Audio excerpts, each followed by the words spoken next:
Training এ আসছি আর training এ যাচ্ছি, তার মানে আমি অ্যাচিভার হয়ে যাবো। ট্রেনিং এ আসার যাওয়ার সাথে লিডার হওয়ার কোনো সম্পর্ক নেই। ট্রেনিং এ আসার যাওয়ার সাথে লিডার হওয়ার কোনো সম্পর্ক নেই। Is that clear? Yes or no? Training এ আসার যাওয়ার সাথে লিডার হওয়ার কোনো সম্পর্ক নেই। স্কুলে আসার যাওয়ার সাথে ফার্স্ট হওয়ার কোনো সম্পর্ক নেই। যারা স্কুলে আসতো আর যেত তারা কি ফার্স্ট বেরিয়েছে? ফার্স্ট কারা বেরিয়েছে? Basic difference, basic difference. একটা ছেলে যে ফেল করে তার মধ্যে আর একটা ছেলে যে স্কুলে ফার্স্ট হয় তার মধ্যে বেসিক ডিফারেন্স কি জানি? ডিফোকাসের থেকে বেসিক ডিফারেন্স হলো belief system. Belief system defocus 100%। আর ডিফোকাসের পিছনে কারণ ওই যে কথাটা বলে ফাটাফাটি ডিফোকাস। ডিফোকাসের পিছনে কারণটা কি? ও ফোকাস দিয়ে হয়নি করে। কারণটা কি?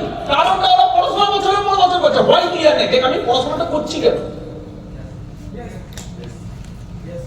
আমি পড়াশোনাটা করছি কেন? আমি কোচিংয়ে যাচ্ছি কেন? আমি স্কুলে যাবো কেন? আমি পড়াশোনাটা প্রতি বছর করবো কেন? এই কেনটাও নিজের না, কেনটা পিছন থেকে ধাক্কা মারা হয়েছে।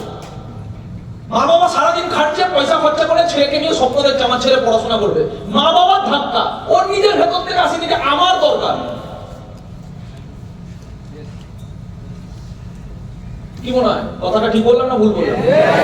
আমার ভাই আজ পর্যন্ত আমি আমার ভাইয়ের এডুকেশন লাইফে আমি আমার ভাইকে কোনোদিন দেখিনি 10টার পরে বই নিয়ে বসেছে রাত্রেবেলা।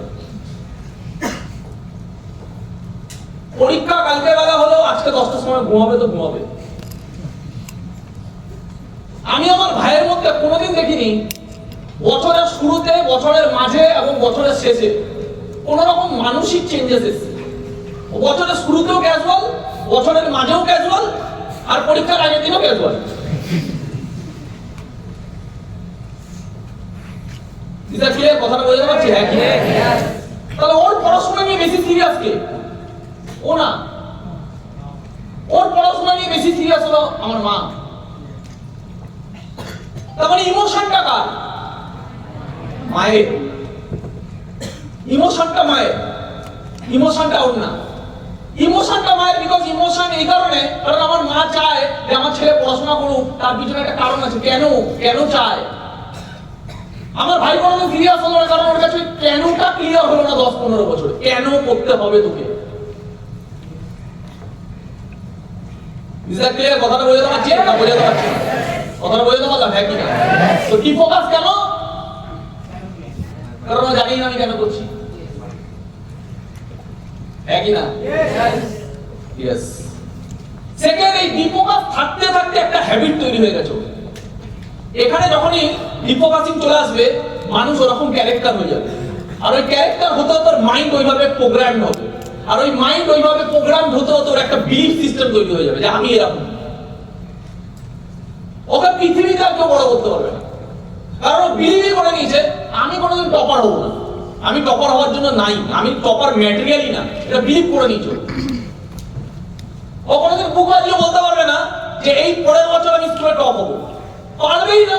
কোনো ফেলিওর স্টুডেন্ট পড়ে না। এটা ব্যতিক্রম কেস পৃথিবীতে থাকতে পারে, বাট পড়ে না। আর যারা ব্যতিক্রম কেস বেরিয়েছে তারা এই কারণে ব্যতিক্রম কেস বেরিয়েছে, কোনো না কোনো সময় তাদের ভেতরটা জেদ উঠেছে এবং সে হোয়াইট ক্লিয়ার হয়ে গেছে আমাকে করতে হবে। তারপরে সে একটা জেদ নিয়েছে, তারপরে কিছু ট্রান্সফরমেশন করে দিয়েছে। আমার কথাগুলো বোঝাতে পারছি? হ্যাঁ কি না? কারণ ও চেঞ্জ করে ফেলেছে নিজেকে, কারণ ওর হোয়াইট ক্লিয়ার হয়ে গেছে যে আমি কেন করবো।